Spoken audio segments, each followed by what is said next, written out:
So, magandang hapon po. Ito po ang inyong Rutanya magbubukid. Kakape po at ako ay nakakatulog. Per request po ng aking hello. Dito po tayo nag-collect. Ito po yan. Aftermath.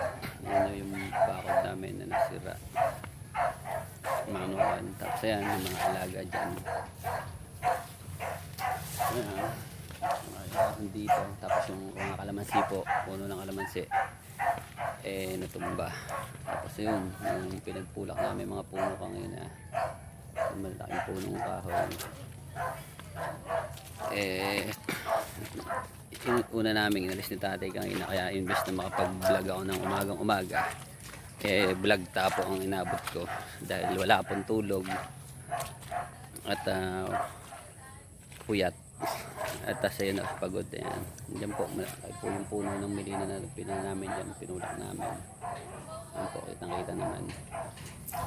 Ayan, pati mga saging sira. Hindi ko alam kung angin yan sa kanila, siguro mga alaga. Ayan, mga saging kasi meron pong mga taga dito sa baba na nagsiahon kasi andun na yung tubig. Pakikita ko sa inyo.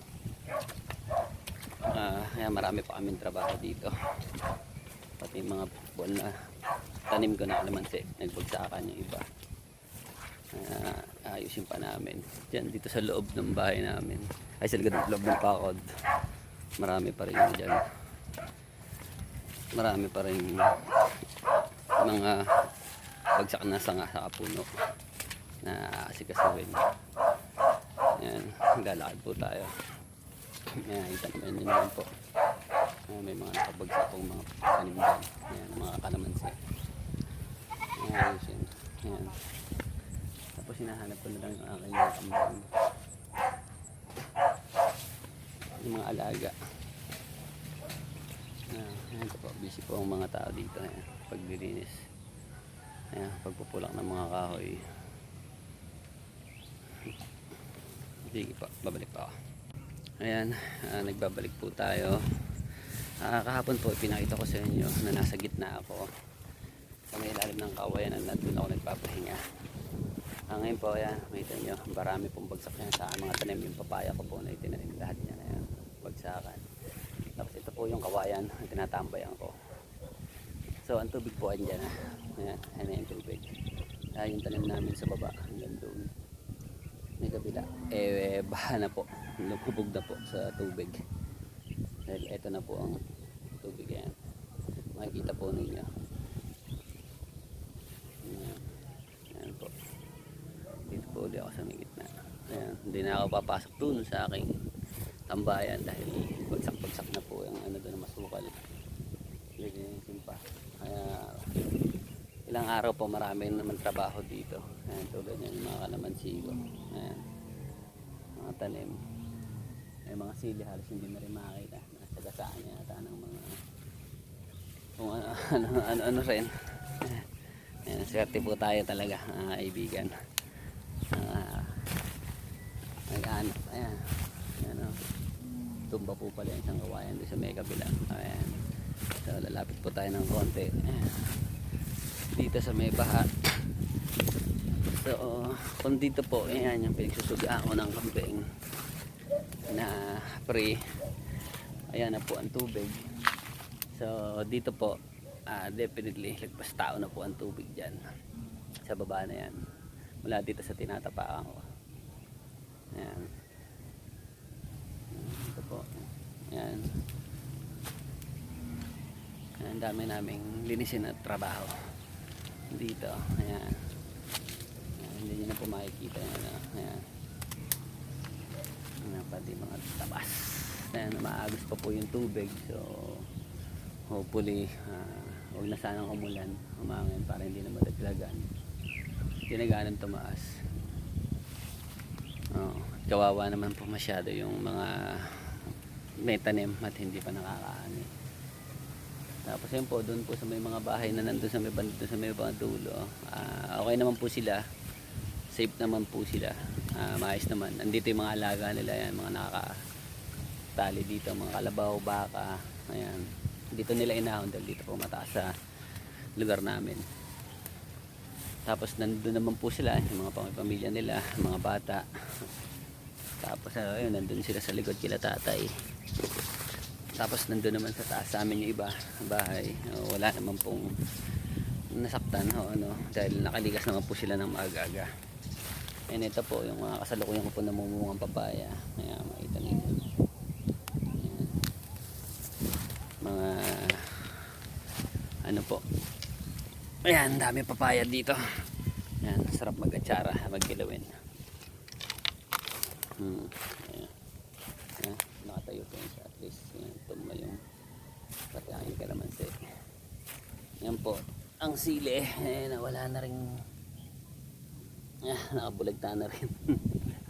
Wala na rin tayo magawa. At lahat dumapa na. Pati yung kalamansi doon. So, ayun. Di imbis na makapag-vlog po tayo, vlog tayo. Kaya hindi ko na muna po maitutuloy yung picture taking ng clip lens. Bala ko po sanang ituloy at dagdagan yung ibang picture na nakuha ko nung kahapon. Baka po medyo matatagalan na dahil napakarami pong trabaho ayusin dito. At kasi po ako mag-isa lang na dito sa bahay. Ayan, pati po yung mga alaga ko. Okay naman yung mga ibang alaga. Hindi naman nasira yung ibang mga kulungan. Ayan po, lanas po mga nasa paligid namin, mga puno-puno dyan. At halos dumapa ang akin dumapa po ang akin. So sana po hindi naman mapekto at mabuhay pa ulit itong aking mga kalamansi dahil kasalukuyan po sana silang namumunga ngayon. Ayan, inaayos ko. Actually kaka-spray ko lang nga po ng ano niyan para hindi malaglag yung mga bunga at saka bulaklak. Kaso wala na po tayong magagawa. Tadhana po yan na ano na naman tayo. Ayan. Kaya trabaho ulit. Ayan lang. Pinagpapawisan na po ako sa aking paglalakad. Ayan, dito na po ulit tayo. Malakad papunta dun sa may bahay. Ano? Ngayon sayang patilig po sana itong mga sili na may bulaklak na. Tapos dun nga po sa baba may silihan din po dun, pero sigurado po yun matetepok na rin po, nalunod na yung angin na pa nakalubog sa bahay. Hindi na rin ano. May mga baboy pa rito sa gilid mga bahay. So, ito yung mga alaga ko na hinahanap ko kanina pa. Saan sila nakasuga di. Actually hindi na po namin pinawalan na lang sila lahat dahil wala na talaga, wala nang pag-asa. Yan. Yan, kaya marami pong nakakalap ngayon dyan. Tapos ito yung aking bakod ng manukan, nakasandal na lang sa tipo yung yung bakod na puno. Ayan. Ayan. Ayan po, nakasandal na sa tipo. Kaya namilinisin pa hanggang doon sa may loob ng aking mga tanim doon. Nagkabali na rin. Tapos yero, yun yung tambayan ko doon, baklas yung yero ang aking pahingahan. Ayan. Ayan na po. Kaya mga alaga po namin nakakalat na ngayon. Ayan. Kahit saan na lang po makakat. Ayan. Dito.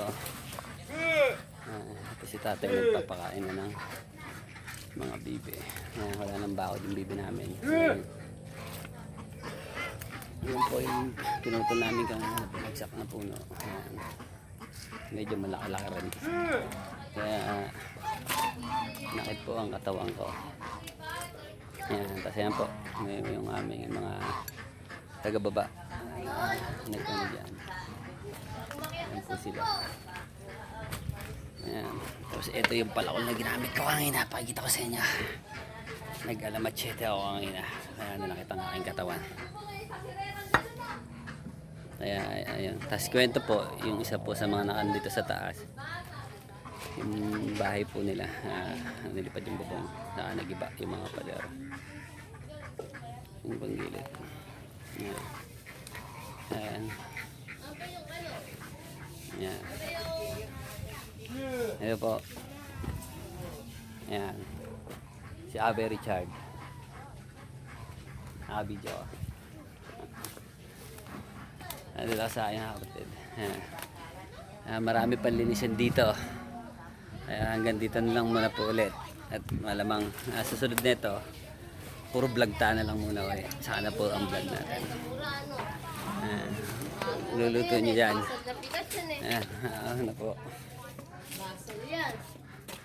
Ay, yan po. Yung sa mismo doon po sa akin sa may likod sa mga manukan saka sa mga kalapate, hindi ko na po pakikita. Napakaraming trabaho.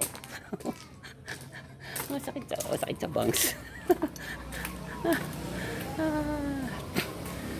Ayan, okay naman. Sige. Ayan, basta pakita ko na lang yung glimpse. Ayan, nagliwanag ang buhay. Ayan ang aking manukan, start breeding area, breeding pen. Ayan pa. Sige pa, hanggang dito na lang po tayo.